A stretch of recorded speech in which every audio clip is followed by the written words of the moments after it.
the driver's door.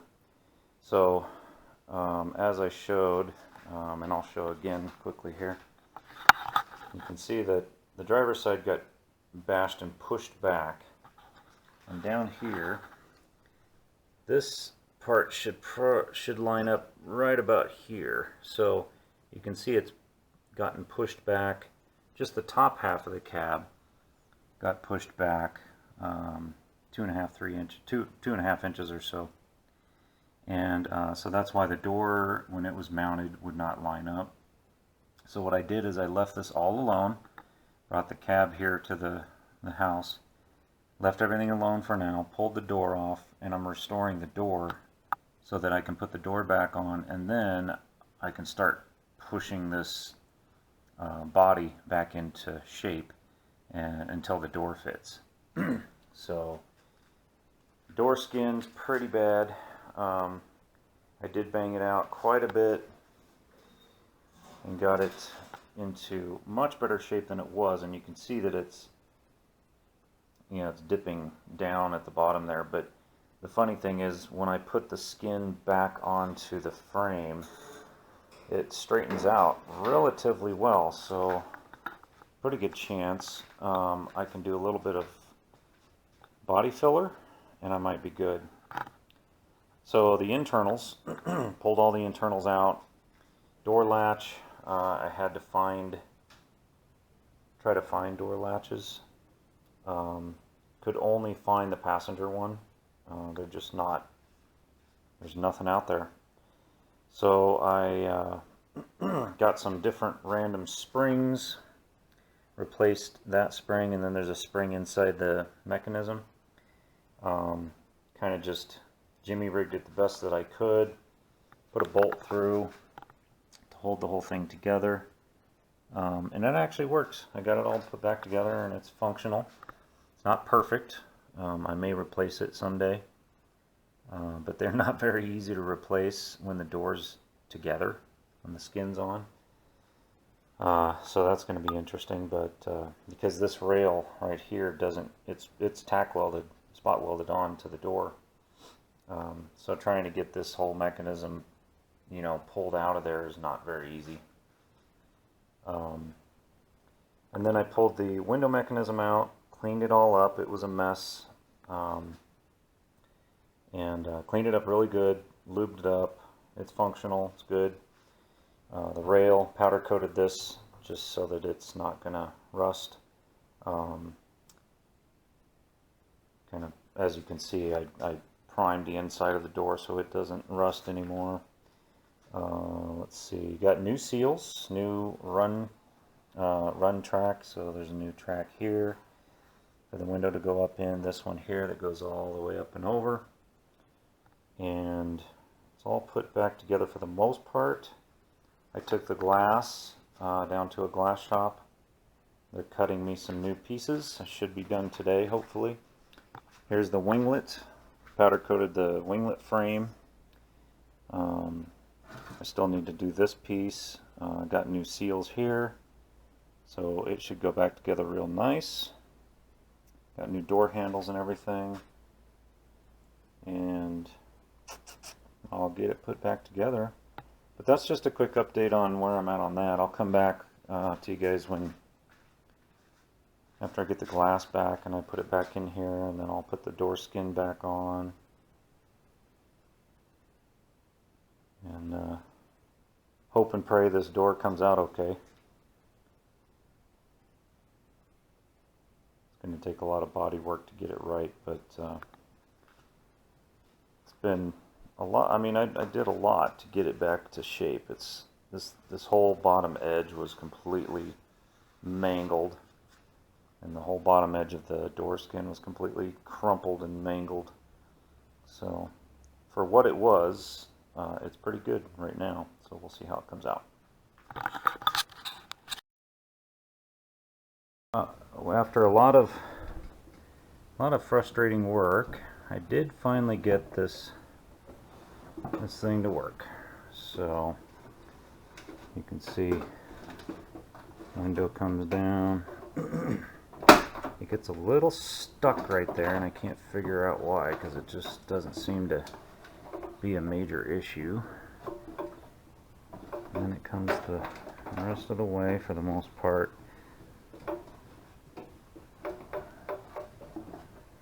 Kind of hard to do one-handed here, but that's down, and then it goes up pretty nicely. So here's the weird thing. I'm probably doing something wrong with the top of this this window.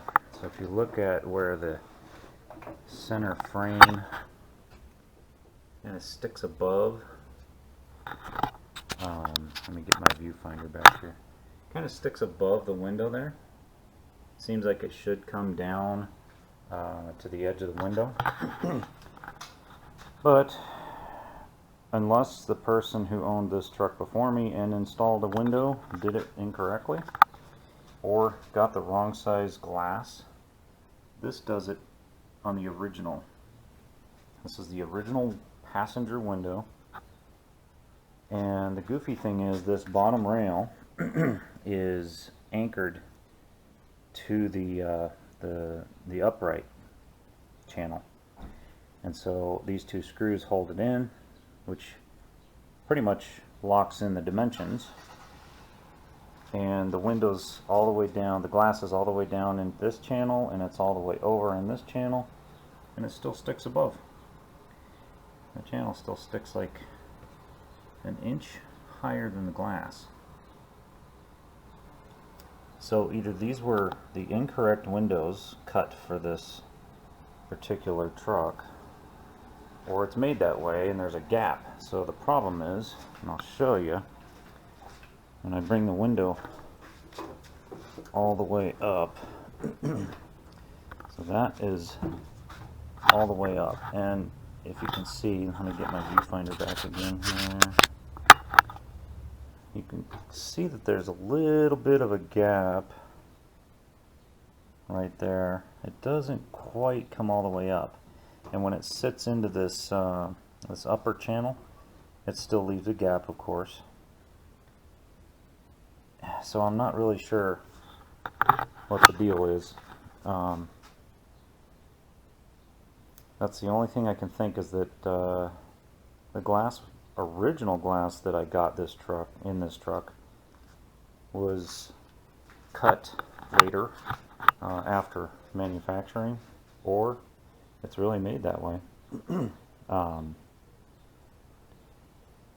Because this is the brand new glass I just had cut that's mounted in there now into this driver door. So I don't know. And for the life of me, I cannot find a civilian half-ton truck online with the winglet windows so that I can compare. I just cannot. Every single thing you find on a Dodge half-ton 1941, 42, 43, you know, in the 40s, they're all military style windows, which don't have the winglets. So there is no center bar in there. So I guess I'm kind of at a loss at this point, but I am going to go ahead and put the door back together, the skin back on, do some body work, get it kind of pretty much done, get the winglet window in, and we'll just go from there. If it's got a gap and it leaks, I'll try to keep it out of the rain for one thing, but if I have to replace the windows in the future, or hopefully someday I can convert to military style, where it's just the full, you know, no winglet window. So that's where I'm at.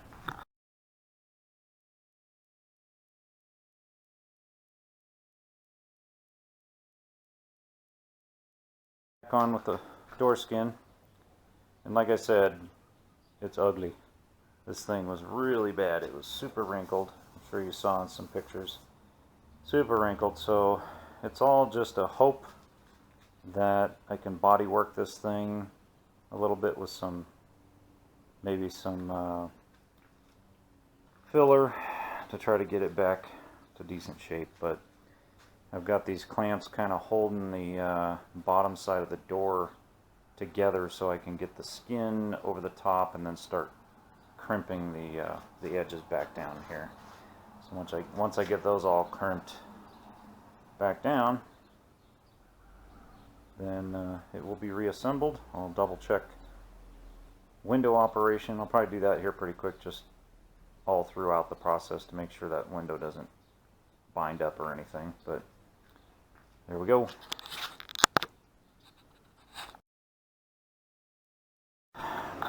There's the door. It is by far perfect, but I think it's doable. It's not going to look perfect when it's painted, but nothing on these trucks did look perfect, so I'm not super worried about it. Not to mention someday I could always just replace the doors, which I probably will do. I may get a second set of doors, the military style without the winglet. That way it looks a little bit more military when I want it to.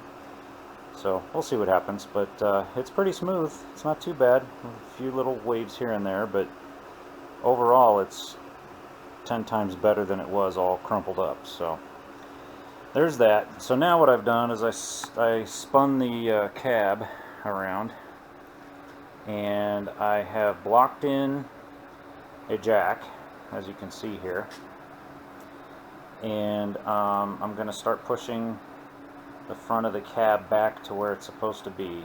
I believe it needs to move about 2.5 to 3 inches forward. We'll find out though.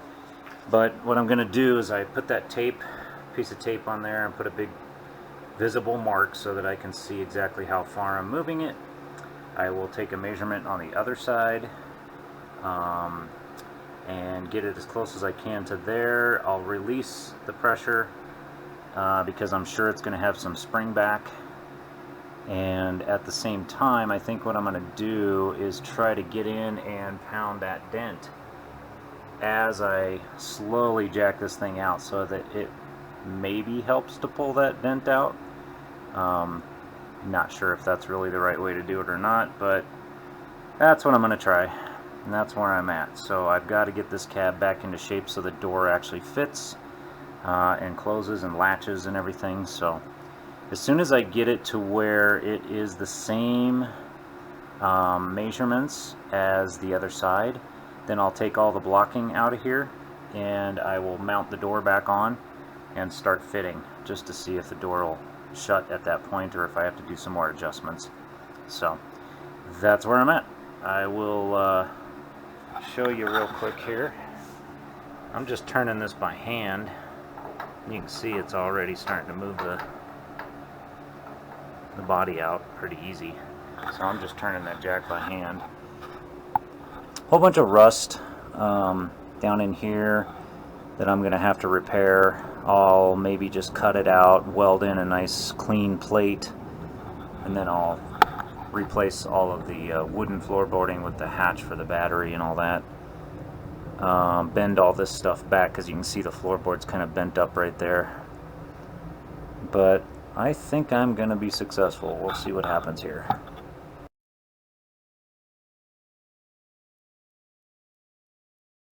You got the cab flipped on its back. I got the rear glass out and then flipped it up.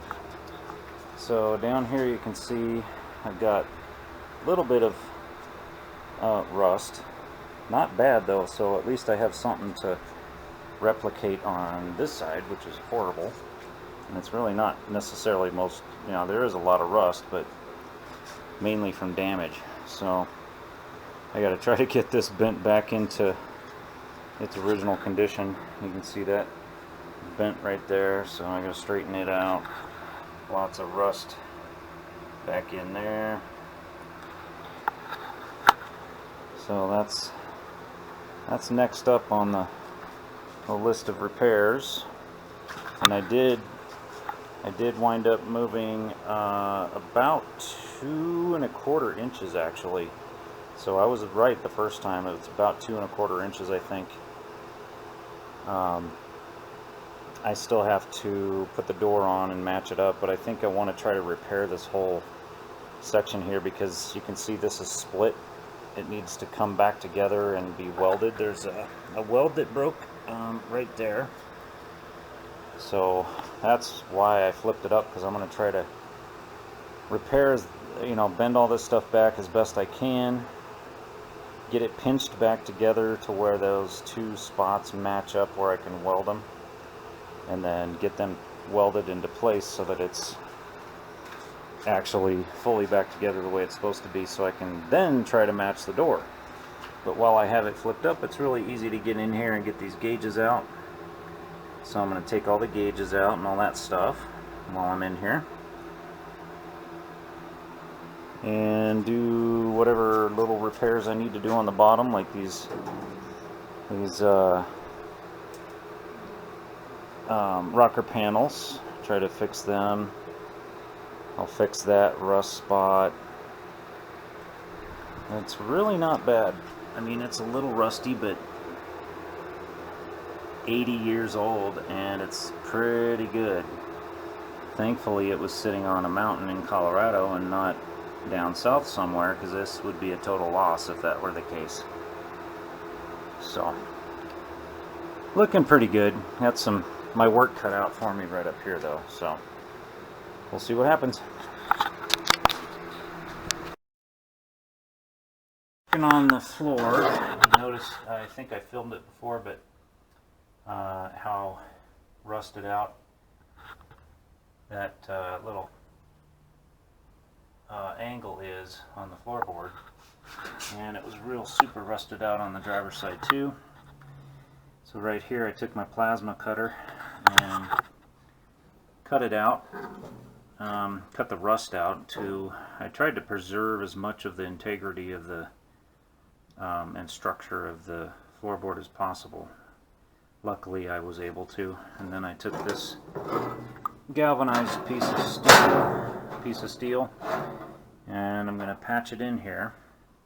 I ground all the galvanizing off so I could weld it, and I'm going to give it a shot. So I'm going to go ahead and tack weld it in a few places, and I'm probably going to have to do a little bit of tweaking and bending. I push this down right here so that it kind of mates up properly, and so it's not going to be perfectly straight, but it will help to reconstitute the integrity of the floorboard here.